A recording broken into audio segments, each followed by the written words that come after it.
muchas de estas cosas que tienen que ver con esas relaciones de dependencia. Se analiza cada país, la población, es un dato importantísimo. Oí a Jorge Valdano, que estuvo en Punta del Este estos días, hablar de la actuación de Uruguay, pero además diciendo algo que me movió a la reflexión. Los 4 países europeos que habían ganado la Copa del Mundo hasta ahora son los de mayor población de Europa. Y ahora se le ha sumado España, que es el 5º país en población. Él lo decía para resaltar la actuación de un equipo que viene de un país de solo 3 millones de habitantes. Y lo dice alguien que es director deportivo de una institución que está en la punta, junto con el Manchester United. Son prácticamente los 2 equipos que se mueven más en todos los aspectos que hacen el fútbol jugado y el fútbol empresa. Pero se manejan otros parámetros, las fajas etarias de la población, las tasas de crecimiento vegetativo, el producto bruto interno, el ingreso per cápita, la cantidad de profesionales universitarios, hasta el índice de suicidios es un aspecto que se considera en todo esto. Porque el fútbol, más allá de que es un deporte, no se puede alejar totalmente de todas estas cosas. Entonces, hay que tener clara cuál es la inserción de nuestro país en el mundo, que es bastante diferente a la de la época de las grandes conquistas. La inserción de Uruguay como país en el mundo, en la primera mitad del siglo XX, era totalmente diferente a la que tiene ahora. Y se explica por muchos motivos las grandes conquistas que se han obtenido en esos periodos, que nos dan mucho prestigio, que son un reflejo de esa cultura también, porque también se hace en base a resultados deportivos, y que deben ser a los que debemos mirarnos, en los que debemos mirarnos permanentemente. Hace poco lo dijo un periodista del semanario Brecha, que no lo conozco, creo que es Harry Hinkle el nombre, y decía, o él resumía lo que se debería hacer. Y decía, respetar el pasado, enterrar el miedo y mirar para adelante. Y es un poco lo que habría que hacer. La gran pregunta es cómo. Y la oportunidad que se me dio para intentarle darle forma a la respuesta que me podría ir llegando, llegó en el 2006, cuando por fin, más allá de que cada vez que se iba a nombrar un entrenador de la selección, por lo menos a nivel mediático, aparecía uno como integrante de la lista de candidatos o las famosas ternas. Yo siempre repetía que no están dadas las condiciones. Bueno, y después cuando tomé, ¿en qué cambió el fútbol? No es que haya cambiado el fútbol seguía con los mismos problemas, que aún los tiene, pero sí cambiaban las condiciones en cuanto a la actividad que pudiese realizar uno, en 2 áreas bien definidas. Dirigir a la selección mayor para tratar de dar cierta imagen y conseguir experiencias positivas desde el punto de vista del juego y desde el punto de vista de los resultados, que una cosa, creo yo, lleva a la otra. Y lo otro, participar de un proyecto que abarcara todas las selecciones juveniles y que tuviera en cuenta, obviamente,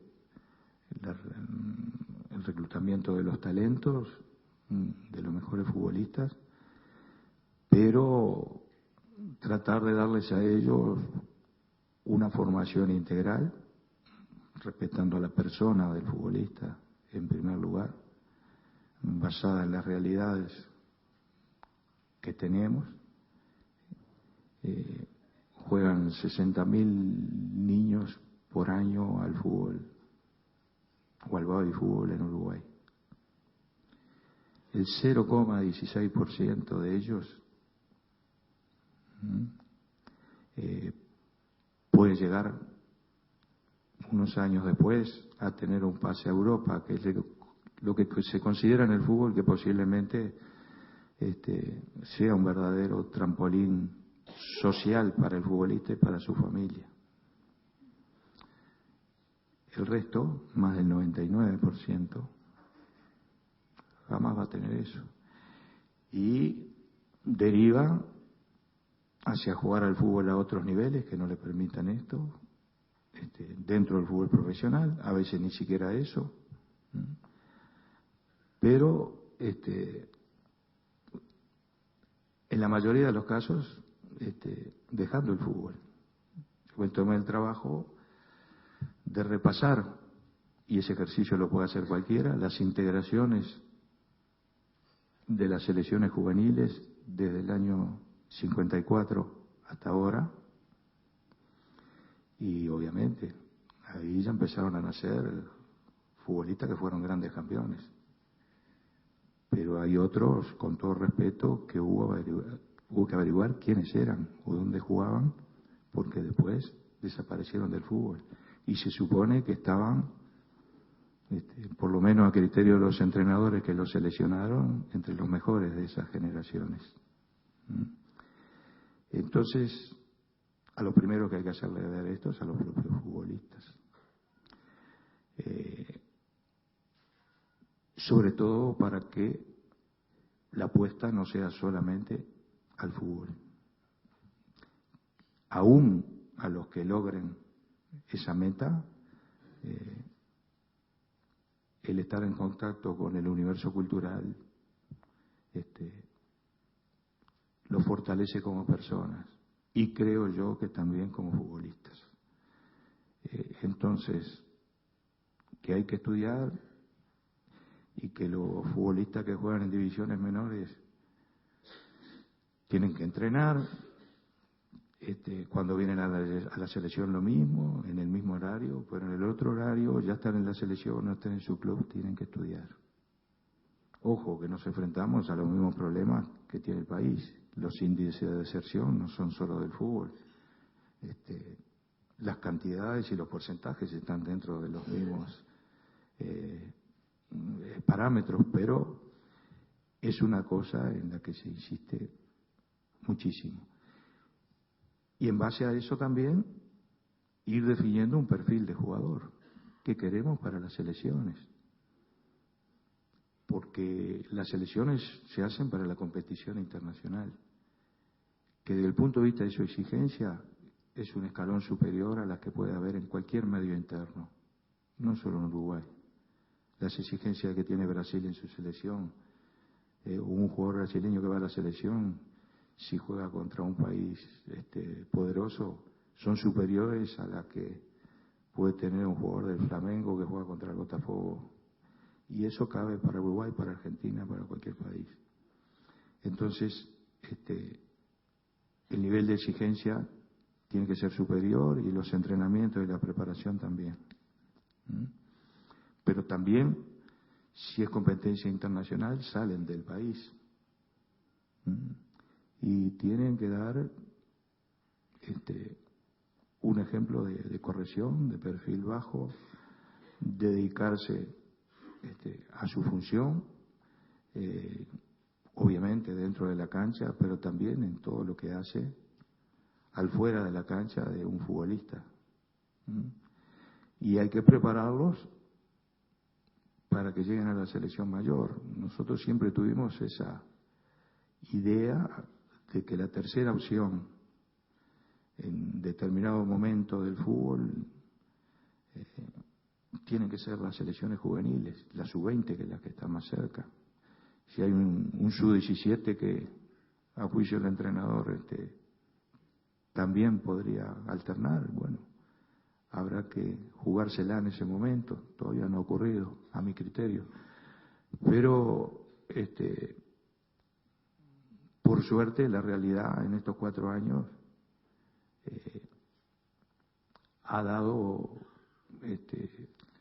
sustento a esas ideas.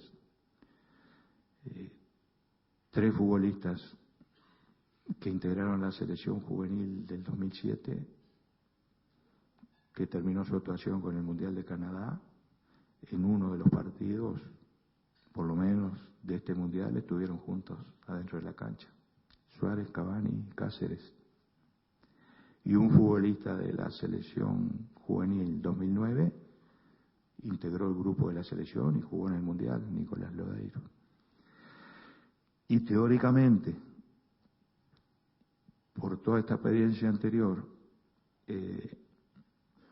futbolistas de esta actual selección sub-20 que va a competir en el 2011, manejando los mismos espacios de tiempo, en el 2014, teóricamente, están en condiciones de estar en la selección mayor, como ha ocurrido con estos chicos de los casos que les decía anteriormente. Y hay que preparar a esos chicos para llevarlos a lo que queremos. Y muchas cosas de lo que pasaron en Sudáfrica nos facilitan las cosas. Porque antes era hablar cosas que se las decíamos simplemente. Ahora hay cosas que se las podemos mostrar o recordar, porque ellos también la vivieron. Y creo que es una manera de hacer. Antes los futbolistas no se daban por generación espontánea, porque eso, si el hombre no está en contacto con otros, es muy difícil que progrese. Pero sí el aprendizaje que daba más rédito en otras épocas del fútbol, y sobre todo la gente grande como yo puede dar fe de esto, era el aprendizaje por imitación. No había barrio o departamento del interior o ciudad del interior donde no hubiera un gran jugador o un jugador que jugara en primera, un referente que se lo tuviera ahí, que a veces jugaba hasta con los más chicos. El entreverarse los chicos con los grandes era una cosa normal. Y eso generaba que aquellos que tenían las condiciones, sobre todo genéticas, para la práctica del deporte, que supone de ser coordinado, de tener pasión por ese deporte, de tener voluntad y desarrollar sus habilidades, se iban haciendo futbolistas. Pero eso era favorecido, ya digo, por otra realidad de nuestro país, por mucho tiempo de los niños para el ocio, el ocio bien aprovechado, sin las condicionantes que tenemos ahora por la evolución que han tenido las sociedades urbanas para usar ese ocio, por la falta de espacio, pero también por otras cosas, como puede ser la droga, el alcoholismo, la delincuencia, que también le han quitado cantidad de niños y de jóvenes al deporte, por llamarlo de alguna manera, ¿no? Esto es una imagen simplemente. Entonces, ese perfil de jugador lo queremos ir formando. Y empezamos a trabajar.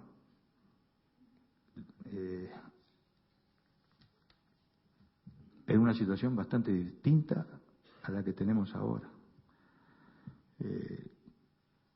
Fue en el 2006, hicimos en mayo una gira y jugamos, creo que fueron 5 partidos o 6 partidos. La idea que teníamos es apoyarnos en lo anterior. Siempre ha habido una continuidad de las selecciones por la simple exigencia que hace la FIFA de que hay que participar en los torneos internacionales. Pero queríamos que además de eso hubiera una continuidad en cuanto a la manera de trabajar en la selección y a la atención que se le da a los futbolistas de la selección.